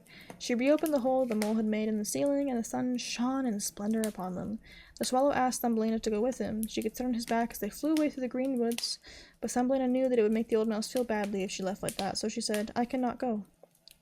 Fare you well, my good and pretty girl, said the swallow, and he flew into the sunshine. Tears came into Thumbelina's eyes as she watched him go, for she was so fond of the poor swallow. Chirp, chirp, sang the bird as she flew into the green woods. Thumbelina felt so very downcast. She was not permitted to go out in the warm sunshine. Moreover, the grain that was sown in the field above the field mouse's house grew so tall that, to a poor little girl who was only an inch high, it was like a dense forest. You must work on your trousseau this summer, the field mouse said, for their neighbor, that loathsome mole in the black velvet coat, had proposed to her. You must have both woolens and linens, both bedding and wardrobe, when you become the mole's wife. Thumbelina had to turn the spindle, and the field mouse hired 4 spiders to spin and weave for her day and night. The mole came to call every evening, and his favorite remark was that the sun, which had now baked the earth as hard as a rock, would not be nearly so hot when the summer was over. Yes, as soon as summer was past, he would be marrying Thumbelina, but she was not at all happy about it, because she didn't like the tedious mole the least bit. Every morning at sunrise and every evening at sunset, she would steal at the door. When the breeze blew with the ears of grain apart, she could catch glimpses of the blue sky. She could dream about how bright and fair it was out of doors, and how she wished she would see her dear swallow again. But he did not come back, for doubtless he was far away, flying about in the lovely green woods. When fall arrived, Thumbelina's whole trousseau was ready. "Your wedding day is 4 weeks off," the field mouse told her, but Thumbelina cried and declared she would not have the tedious man for a husband. "Fiddlesticks," said the field mouse. "Don't you be obstinate, or I'll bite you with my white teeth. Why, you're getting a superb husband. The queen herself hasn't a black feather coat as fine as his. Both his kitchen and his cellar are well supplied. You ought to thank goodness that you were getting him." Then came the wedding day. The mole had come to take Thumbelina home with him, where she would have to live deep underground and never go out in the warm sunshine again, because he disliked it so. The poor little girl felt very sad that she had to say goodbye to the glorious sun, which the field mouse had at least let her look out at through the doorway. "Farewell, bright sun," she said, with her arms stretched toward it. She walked away from the field mouse's home. The grain had been harvested, and only the dry stubble was left in the field. "Farewell, farewell," she cried again, and flung her little arms around a small red flower that was still in bloom. "If you see my dear swallow, please give him my love. Chirp, chirp, chirp, chirp." She suddenly heard a twittering go over her head. She looked up, and there was a swallow just passing by. He was so glad to see Thumbelina, although when she told him how she hated to marry the mole and live deep underground where the sun never shone, she could not hold back her tears. "Now that the cold winter is coming," the swallow told her, "I shall fly far, far away. Tie yourself on with your sash, and away we'll fly, far from the ugly mole and his dark hole, far, far away, over the mountains to the warm countries where the sun shines so much fairer than here, to where it is always summer and there are always flowers. Please fly away with me, dear little Thumbelina, you who saved my life when I lay frozen in a dark hole in the earth." "Yes, I will go with you," said Thumbelina. She sat on his back, put her feet on his outstretched wings, and fastened her sash to one of his strongest feathers. Then the swallow soared into the air, over forests and over lakes, high up over the great mountains that are always capped with snow. When Thumbelina felt cold in the chill air, she crept under the bird's warm feathers, with only her little head stuck out to watch all the wonderful sights below. At length they came to the warm countries. There the sun shone far more brightly than it ever does here, and the sky seemed twice as high. Along the ditches and hedgerows grew marvelous green and blue grapes. Lemons and oranges hung in the woods. The air smelled sweetly of myrtle and thyme. By the wayside the loveliest children ran hither and thither, playing with the brightly colored butterflies. But the swallow flew on still farther, and it became more and more beautiful. Under magnificent green trees, on the shore of a blue lake, there stood an ancient palace of dazzling white marble. The lofty pillars were wreathed with vines. At the top of them many swallows had made their nests. One nest belonged to the swallow who carried Thumbelina. "This is my home," the swallow told her. "If you will choose one of those glorious flowers in bloom down below, I shall place you in it, and you will have all that your heart desires." "That will be lovely," she cried, and clapped her tiny hands. A great white marble pillar had fallen to the ground, where it lay in 3 broken pieces. Between these pieces grew the loveliest large white flowers. The swallow flew down with Thumbelina and put her on one of the large petals. How surprised she was to find in the center of the flower a little man, as shining and as transparent as if he had been made of glass. On his head was the daintiest of little gold crowns, on his shoulders were the brightest shining wings, and he was not a bit bigger than Thumbelina. He was the spirit of the flower. In every flower there lived a small man or woman just like him, but he was the king over all of them. "Oh, wasn't he handsome?" Thumbelina said softly to the swallow. The king was somewhat afraid of the swallow, which seemed a very giant of a bird to anyone as small as he. But when he saw Thumbelina, he rejoiced, for she was the prettiest little girl he had ever laid eyes on. So he took off his golden crown and put it on her head. He asked if he might know her name, and he asked her to be his wife, which would make her queen over all the flowers. Here indeed was a different sort of husband from the toad's son and the mole with his black velvet coat. So she said yes to this charming king. From all the flowers trooped little ladies and gentlemen, delightful to behold. Every one of them brought Thumbelina a present, but the best gift of all was a pair of wings that had belonged to a large silver fly. When these were made fast to her back, she too could flit from flower to flower. Everyone rejoiced as the swallow perched above them in his nest and sang his very best songs for them. He was sad, though, deep down in his heart, for he liked Thumbelina so much that he wanted never to part with her. "You shall no longer be called Thumbelina," the flower spirit told her. "That name is too ugly for anyone as pretty as you are. We shall call you Maya." "Goodbye, goodbye," said the swallow. He flew away again from the warm countries, back to faraway Denmark, where he had a little nest over the window of a man who can tell you fairy tales. To him the birds sang chirp, chirp, chirp, chirp, and that's how he heard the whole story. The Naughty Boy, from 1835. Once upon a time there was an old poet, one of those good, honest old poets. One evening, as he was sitting quietly in his home, a terrible storm broke out. The rain poured down in torrents, but the old poet sat warm and cozy in his study, for a fire blazed brightly in his stove, and roasting apples sizzled and hissed beside it. There won't be a dry stitch on anybody out in this rain, he told himself. You see, he was a very kind-hearted old poet. "Oh, please open the door for me, I'm so cold and wet," cried a little child outside his house. Then it knocked at the door, and while the rain poured down and the wind shook all the windows. "Why, the poor little child," cried the old poet as he hurried to open his door. Before him stood a naked little boy with the water streaming down from his yellow hair. He was shivering and would certainly have perished in the storm had he not been let in. "You poor little fellow," said the poet again, and took him by the hand. "Come in and we'll have you soon warmed up. I'll give you some wine and a roasted apple, for you're such a pretty little boy." And he really was pretty. His eyes sparkled like two bright stars, and his hair hung in lovely curls, even though the water was still streaming from it. He looked like a little angel, but he was pale with the cold and shivering in every limb. In his hand he held a beautiful little bow and arrow set, but the bow had been ruined by the rain, and all the colors in the arrows had run together. The old poet quickly sat down by the stove and took the little boy on his knee. He dried the child's hair, rubbed the blue little hands vigorously, and heated some sweet wine for him. And pretty soon the little boy felt better, the roses came back to his cheeks, and he jumped down from the old man's lap and danced around the old poet. "You're a cheerful boy," laughed the old man. "What's your name?" "My name is Cupid," was the reply. "Don't you know me? There lies my bow, and I can certainly shoot with it too. Look, the storm is over, and the moon is shining." "Yes," the old poet said, "but I'm afraid the rain has spoiled your bow." "That would be a shame," replied the little boy as he looked the bow over carefully. "No, it's already dry again. The string is good and tight. No damage done. I guess I'll try it." Then he fitted an arrow to his bow, aimed it, and shot the good old poet right through the heart. "Do you see now that my bow is not spoiled?" he said laughingly, and ran into the house. Wasn't he a naughty boy to shoot the good old poet who had been so kind to him, taken him into his warm room, and given him his delicious wine and his best apple? The good poet lay on the floor and wept because he really had been shot right through the heart. "What a naughty boy that Cupid is," he cried. "I must warn all the good children that they will be careful and never play with him, because he will certainly do them harm." So he warned all the good children, and they were very careful to keep away from that naughty Cupid. But he is very clever and tricks them all the time. When the students are going home from the lectures, he runs beside them, and with a black coat on and a book under his arm. They don't recognize him, but they take his arm thinking he is a student too, and then he sends his arrows into their hearts. And when the girls are in church to be confirmed, he is likely to catch them and shoot his darts into them. Yes, he is always after people.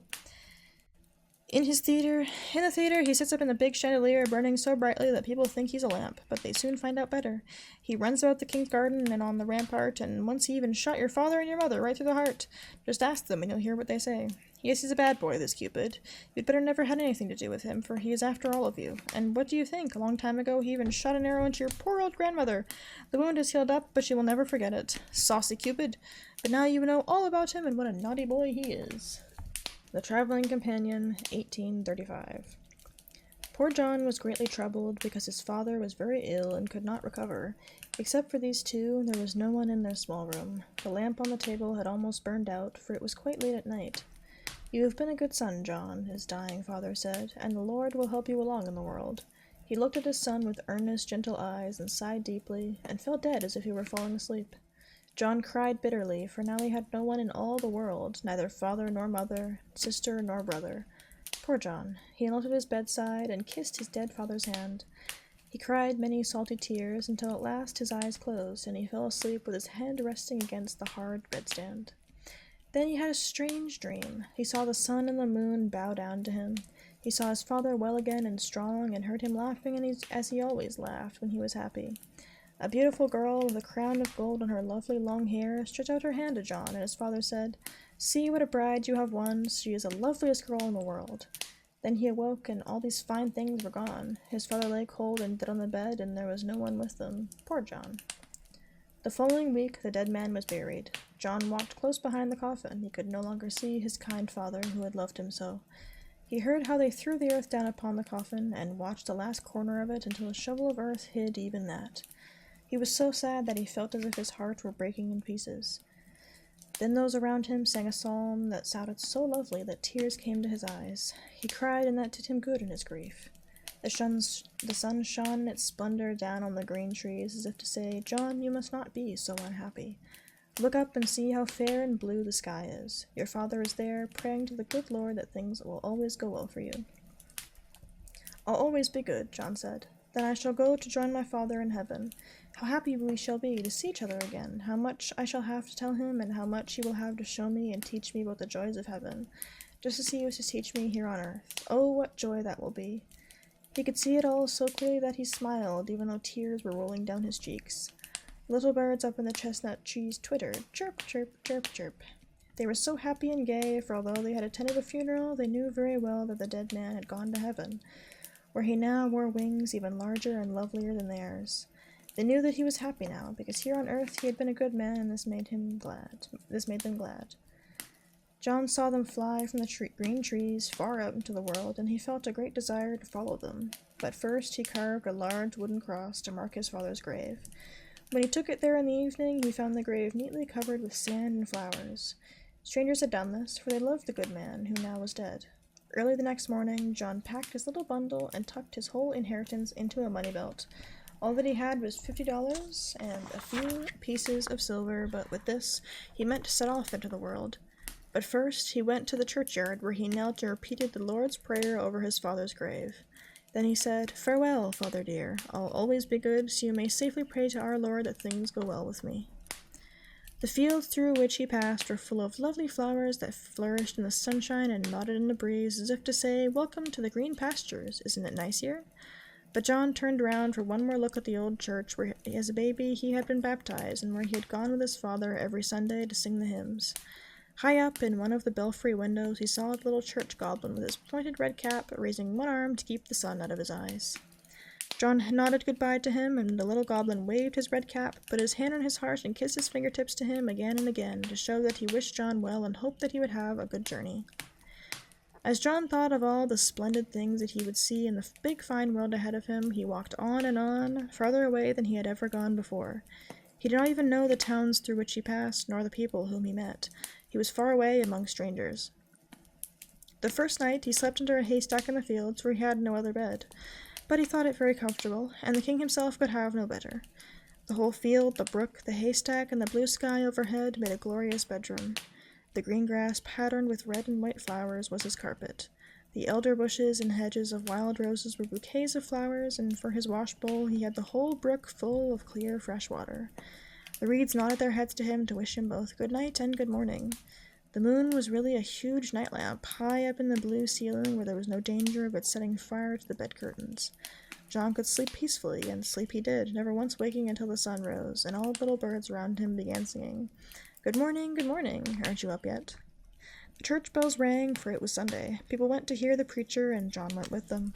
As he sang a hymn and listened to God's word, he felt just as he were in the same old church where he had been baptized, and where he had sung the hymns with his father. Excuse me. There were many, many graves in the churchyard, and some were overgrown with high grass.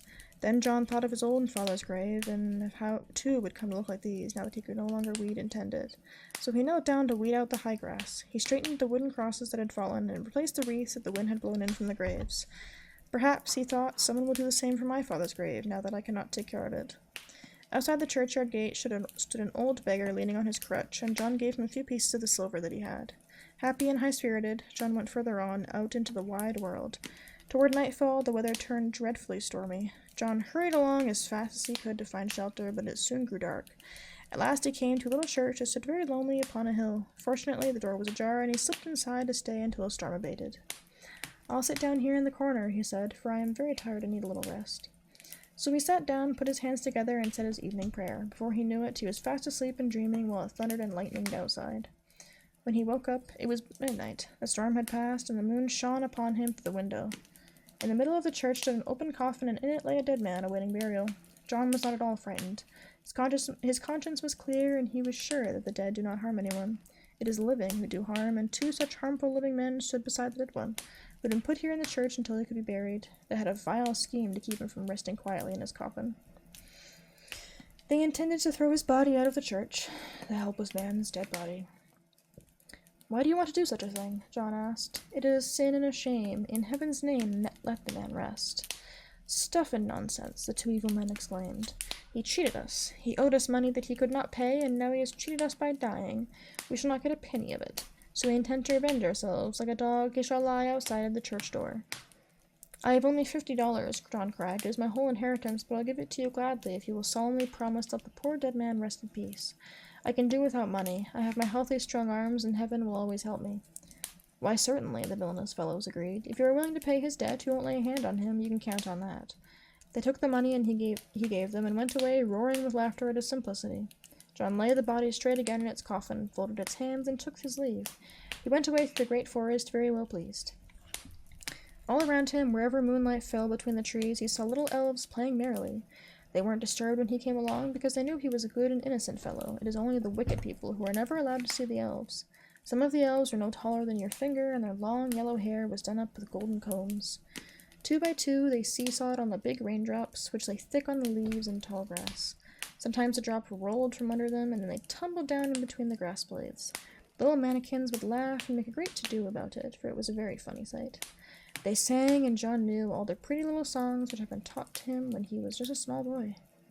Big spotted spiders wearing silver crowns were kept busy spinning long bridges and palaces from one bush to another, and as the tiny dewdrops formed on these webs, they sparkled like glass in the moonlight. All this went on until sunrise, when the little elves hid in the buds of flowers, and the wind struck the bridges and palaces, which were swept away like the cobwebs.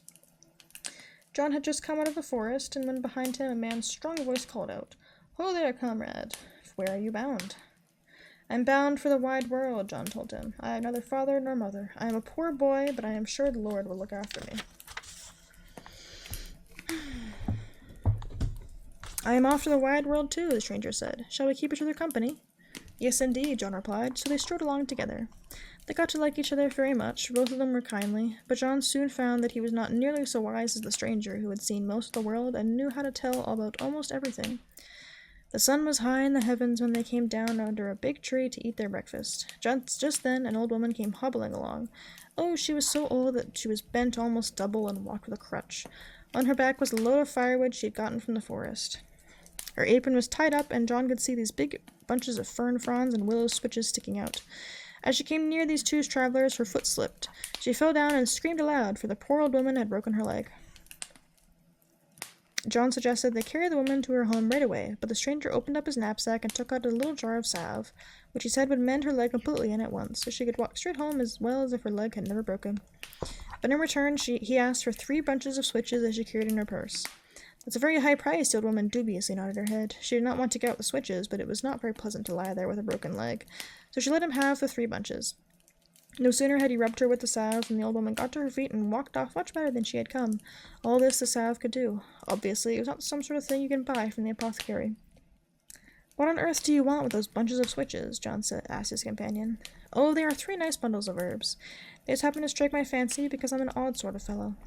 When they had gone on for quite a distance, John remarked, "See how dark the sky has grown? These are dreadfully dense clouds." "No," his comrade said. "These are not clouds, they are mountains. Splendid high mountains where you can get clear above the clouds into perfectly fresh air. It is glorious, believe me. Tomorrow we shall certainly be far up in the world." But they were not so near as they seemed to be. It took a whole day to reach the mountains where the dark forest rose high up into the skies and where the boulders were almost as large as a whole town. To climb over all of them would be heavy going indeed, so John and his companion went to an inn to rest and strengthen themselves for tomorrow's journey. Down in the big tap room at the inn were many people, because a showman was there with a puppet show. He had just set up his little theater, and people sat there waiting to see the play. Down in front, a burly old butcher had taken a seat, the very best one too, and his big bulldog, how vicious it looked, sat beside him, with his eyes popping as wide as everyone else's. Then the play started. It was a very pleasant play, all about a king and a queen who sat on a velvet throne. They wore gold crowns on their heads and long trains in their costumes, all of which they could very well afford. The prettiest little wooden dolls with glass eyes and big mustaches stood by to open and shut all the doors so that fresh air might come into the room. It was a very pleasant play, and it wasn't sad at all, but just as the queen rose and swept across the stage, heaven only knows what possessed the big bulldog to do it, as the fat butcher was not holding him, the dog made a jump right onto the stage, snatched up the queen by her slender waist, and crunched her until she cracked in pieces. It was quite tragic. The poor showman was badly frightened and quite upset about the queen, for she was his prettiest little puppet, and the ugly bulldog had bitten off her head. But after a while, when the audience had gone, the stranger who had come with John said that he could mend her. He produced his little jar and rubbed the puppet with some of the ointment that cured the old woman who had broken her leg. The moment the salve was applied to the puppet, she was as good as new, nay, better. She could even move by herself, and there was no longer any need to pull her strings. Except that she could not speak, the puppet was just like a live woman. The showman was delighted that he didn't have to pull strings for this puppet, who could dance by herself. None of the others could do that. In the night, after everyone in the inn had gone to bed, someone was heard sighing so terribly, and the sighs went on for so long that everybody got up to see who it could be.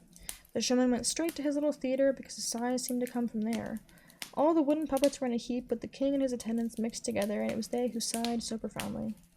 They looked just so pleading with their big glass eyes, and all of them wanted to be rubbed a little, just as the queen had been, so that they too be able to move by themselves. The queen went down on her knees and held out her lovely golden crown, as if to say, "Take even this from me, if you will only rub my king and his courtiers." The poor showman felt so sorry for them that he could not keep back his tears. Immediately he promised the traveling companion to give him all the money he would take in at the next performance, if he would only anoint 4 or 5 of the nicest puppets. But the traveling companion said he would not take any payment, except the big sword that hung at the showman's side. On receiving it, he anointed 6 of the puppets, who began to dance so well all the girls, the real live girls who were watching, began to dance too. The coachman danced with the cook, the waiter with the chambermaid, all the guests joined the dance, and the shovel and tongs did too, but these fell down as soon as they took their first step. It was a lively night indeed. Next morning, John and his companions set off up the lofty mountainside and through the vast pine forests. They climbed so high that at last the church towers down below looked like little red berries among all that greenery. They could see in the distance, many and many a mile away, places where neither of them had ever been. Never before had John seen so many of the glories of this lovely world at once. The sun shone bright in the clear blue air, and along the mountainside he could also hear the hunters sounding their horns. It was all so fair and sweet that tears came into his eyes, and he could not help crying out, "Almighty God, I could kiss your footsteps in thankfulness for all the splendors that you have given us in this world."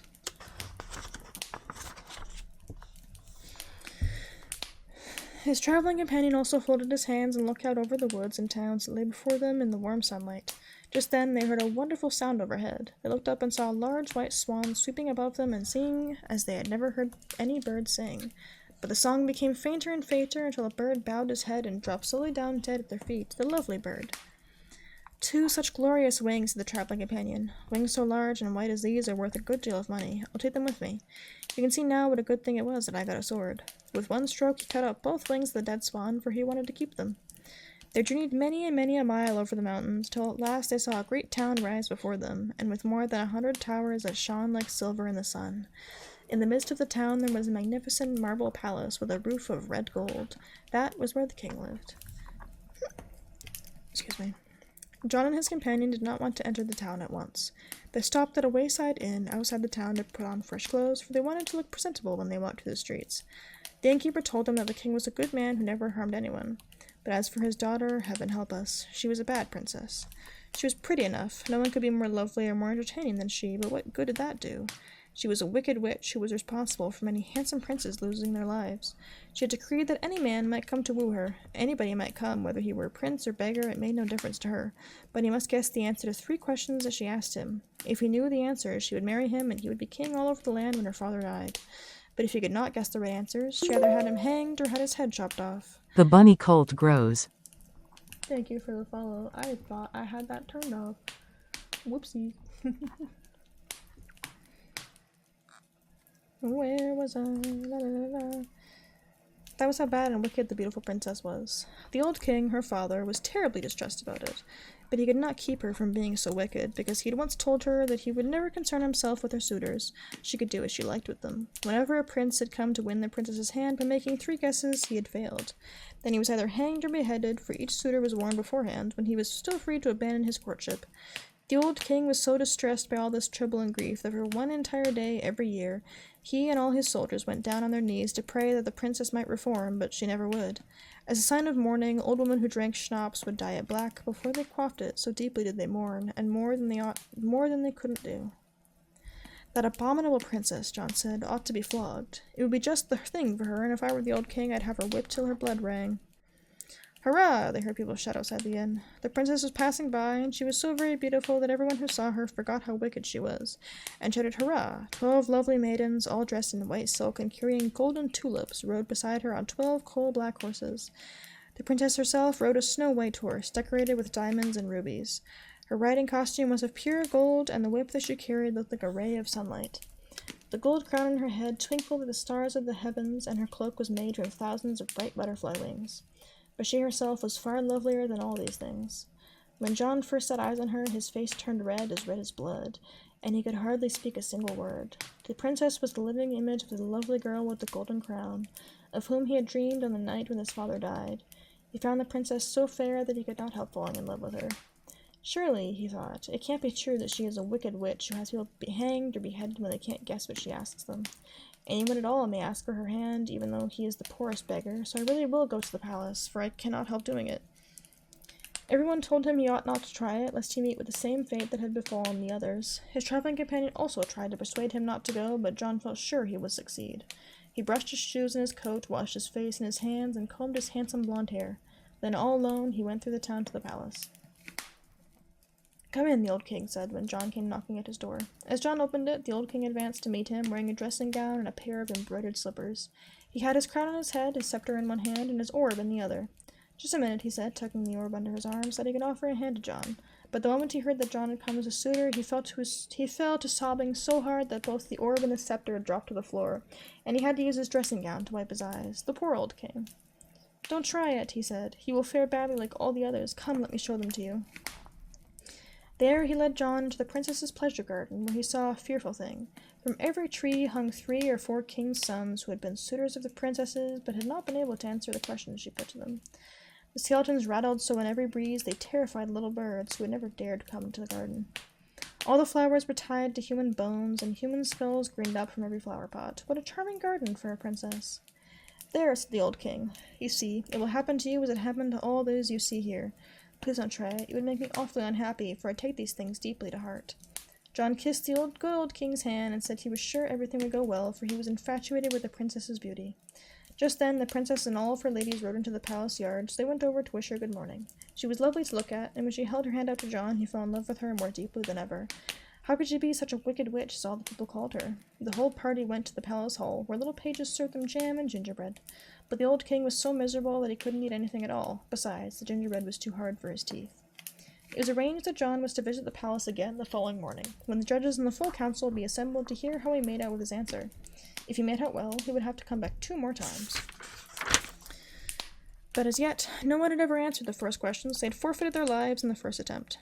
However, John was not at all afraid of the trial. Far from it. He was jubilant and thought only of how lovely the princess was. He was sure that help would come to him, though he didn't know how it would come, and he preferred not to think about it. He fairly danced along the road when he returned to the inn, where his comrade awaited him. John could not stop telling him how nicely the princess had treated him and how lovely she was. He said that he could hardly wait for tomorrow to come, and when he would go to the palace and try his luck in guessing. But his comrade shook his head and was very sad. "I am so fond of you," he said, "and we might have been comrades together for a long while to come, but now I am apt to lose you, poor son, poor dear John. I feel like crying, but I won't spoil your happiness this evening, which is perhaps the last one we shall ever spend together. We shall be merry as merry can be, and tomorrow, when you are gone, I'll have enough time for my tears." Everyone in the town heard at once the princess had a new suitor, and therefore everyone grieved. The theater was closed, women who sold cakes tied crepe around their sugar pigs, the king and the preachers knelt in their churches, and there was widespread lamentation, for they were all sure that John's fate would be no better than that of all those others. Late in the evening, the traveling companion made a large bowl of punch, and said to John, "Now we must be merry and drink to the health of the princess." But when John had drunk 2 glasses of the punch, he felt so sleepy that he couldn't hold his eyes open, and he fell sound asleep. His comrade quietly lifted him from the chair and put him to bed. As soon as he was entirely dark, he took 2 large wings he had cut off a swan, and fastened them to his own shoulders. Then he put into his pocket the biggest bunch of switches that had been given to him by the old woman who had fallen and broken her leg. He opened the window and flew straight over the housetops to the palace, where he sat down in a corner under the window to look into the princess's bedroom. All was quiet in the town until the clock struck 12:15, when the window opened and the princess flew out of it, cloaked in white and wearing long black wings. She soared over the town to a high mountain, but the traveling companion had made himself invisible, so that she could not see him as he flew after her and lashed her so hard with a switch that she drew blood wherever he struck. Ah, how she fled through the air! The wind caught her cloak, which billowed out from her like a sail, and the moonlight shone through it. How it hails! How it hails!" the princess cried at each blow, but it was no more than she deserved. At last she came to the mountain and knocked on it. With a thunderous rumbling the mountainside opened, and the princess went in. No one saw the traveling companion go in after her, for he had made himself completely invisible. They went down on a big, long passage where the walls were lighted in a peculiar fashion. Thousands of glittering spiders ran along the walls and gave off a fiery glow. Then they entered the vast hall, built of silver and gold.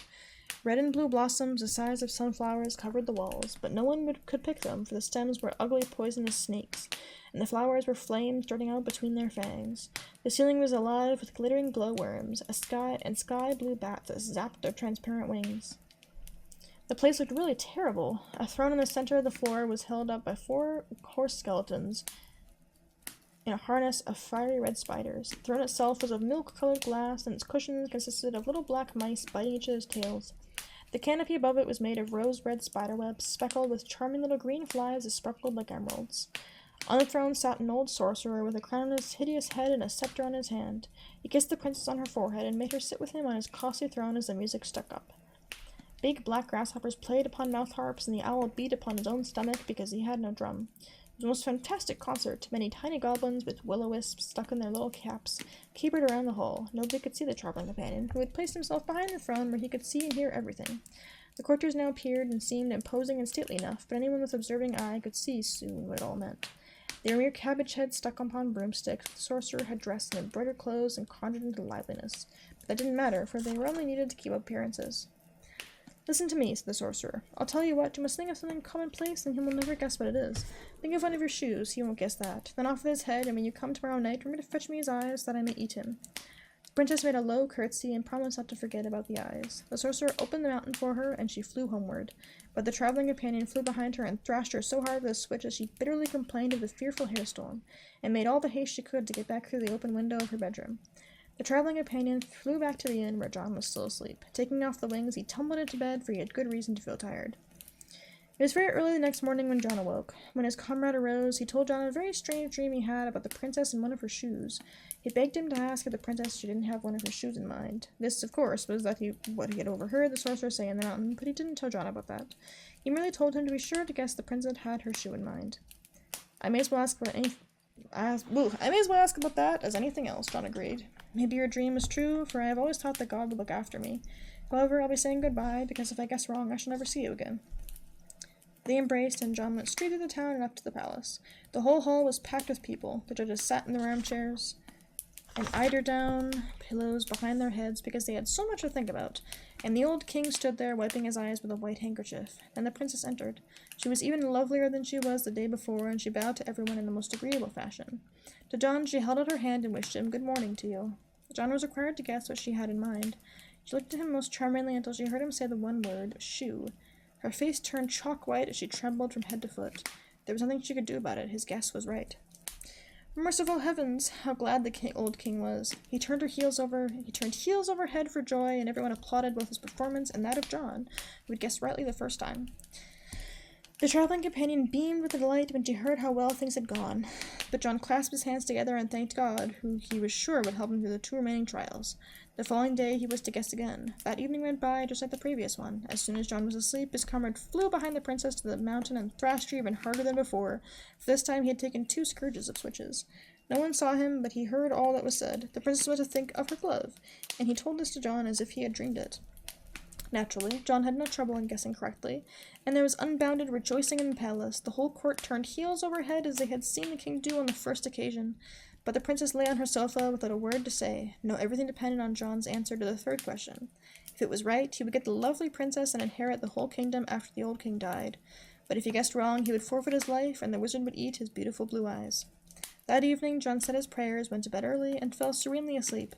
But his comrade tied the wings to his back, buckled the sword to his side, took all 3 scourges of switches, and flew off to the palace. The night was pitch black. A gale blew so hard that it swept tiles up from the roofs. In the garden where the skeletons dangled, the trees bent before the blast like reeds. Lightning flashed every moment, and thunder kept up one unbroken roar the whole night through. The window was flung open, and out flew the princess. She was deathly pale, but laughed at the weather, and thought it not bad enough. Her white cloak lashed about in the wind like the sail of a ship, and the traveling companion thrashed her with his 3 switches until blood dripped to the ground. She could scarcely fly any further, but at last she climbed to the mountain. "How it hails and blows," she said. "I've never been out in such weather." "One may get too much of a good thing," the sorcerer agreed. Now she told him how John had guessed right a 2nd time, and if he succeeded again tomorrow, then he won, and never again could she come out to him in the mountains. Never again could she perform such tricks of magic as before, and therefore she felt very badly about it. "He won't guess it this time," said the sorcerer. "I shall hit upon something that he will never guess unless he's a greater magician than I am. But first, let's have our fun." He took the princess by both hands. They danced around with all the little goblins and will-o-wisps that were in the hall. The red spiders spun merrily up and down the walls, the fiery flowers seemed to throw off sparks, the owl beat the drum, the crickets piped, and the black grasshoppers played on mouth organs. It was an extremely lively ball. After they had danced a while, the princess had to start home for fear that she might be missed at the castle. The sorcerer said he would go with her to enjoy that much more of her company. Away they flew through the storm, and the traveling companion wore out all 3 scourges on their backs. Never had the sorcerer felt such a hailstorm. As he said goodbye to the princess outside the palace, he whispered to her, "Think of my head." But the traveling companion overheard it, and just at the moment when the princess slipped in through the window and the sorcerer was turning around, he caught him by his long black beard, and with the sword he cut the sorcerer's ugly head off, right at the shoulders. But the sorcerer himself didn't even see it. He threw the body into the sea for the fishes to eat, but the head he only dipped in the water, wrapped it in his silk handkerchief, and took it back to the inn where he lay down to sleep. Next morning he gave John the handkerchief, but told him not to open it until the princess asked him to guess what she had thought about. The hall was so full of people, they were packed together as closely as radishes tied together in a bundle. The judges sat there in their chairs with soft pillows. The old king has put on his new clothes, and his crown and his scepter had been polished to look their best. But the princess was deathly pale. She wore black, as if she were attending a funeral. "Of what have I thought?" she asked John. He had once untied the handkerchief, and was quite frightened himself when he saw the sorcerer's hideous head roll out of it. Everyone there shuddered at this terrible sight, but the princess sat like stone without a word to say. Finally she got up and gave John her hand, for his guess was good. She looked no one in the face but sighed and said, "You are my master now. Our wedding will be held this evening." "I like that," the old king shouted. "This is as things should be." All the people shouted hurrah! The military band played in the streets, the bells rang out, and the cake women took the crepe off their sugar pigs now that everyone was celebrating. 3 entire oxen stuffed with ducks and chickens were roasted whole in the center of the market square, and everyone could cut himself a piece of them. The fountains spurted up the best of wine. Whoever bought a penny bun at the bakery got 6 large buns thrown in for good measure, and all the buns had raisins in them. I look away for 2 seconds. That evening, the entire town was illuminated. The soldiers fired their cannons, and the boys set off firecrackers. At the palace, there was eating and drinking, dancing, and the clinking of glasses. All the lordly gentlemen, all the lovely ladies danced together. For a long way off, you could hear them sing, "Here are many pretty girls, and don't you love to dance? See them hop and swing around whenever they have a chance. Dance, our pretty maid, anew till the sole flies off your shoe." But the princess was still a witch, and she had no love for John at all. His comrade kept this in mind, and gave him 3 feathers from the swan's wings, and a little bottle with a few drops of liquid in it. He said that John must put a large tub of water beside the princess's bed, and just as he was about to get in bed, he must give her a little push so that she would tumble into the tub. There he must dip her 3 times after he had thrown the feathers and the drops of liquid into the water. That would free her from the spell of sorcery and make her love him dearly. John did everything his companion had advised him to do, though the princess shrieked as he dipped her into the water and struggled as he held her in the shape of a large black swan with flashing eyes. The second time she came out of the water as a swan entirely white except for a black ring around its neck. John prayed hard, and as he forced the bird under the water once more, it changed into the beautiful princess. She was fairer than ever, and she thanked him with tears in her beautiful eyes for having set her free from the old sorcerer's spell. In the morning, the old king came with all his court, and congratulations lasted all through the day. Last of all came John's traveling companion. He had a stick in his hand and the knapsack on his back. John embraced him time and time again, and said that he must not leave them. He must stay here with John, who owed all his happiness to him. But the traveling companion shook his head. Gently and kindly he said, "No, my time is up. I have done no more than pay my debt to you. Do you remember the dead man whom the wicked man wanted to harm? You gave all that you had so that he might rest in his grave. I am that dead man." And so at once he disappeared. The wedding celebration lasted a whole month. John and his princess loved each other dearly, and the old king lived on for many a happy day to let their little children ride astride his knee and play with the scepter. But it was John who was king over all the land.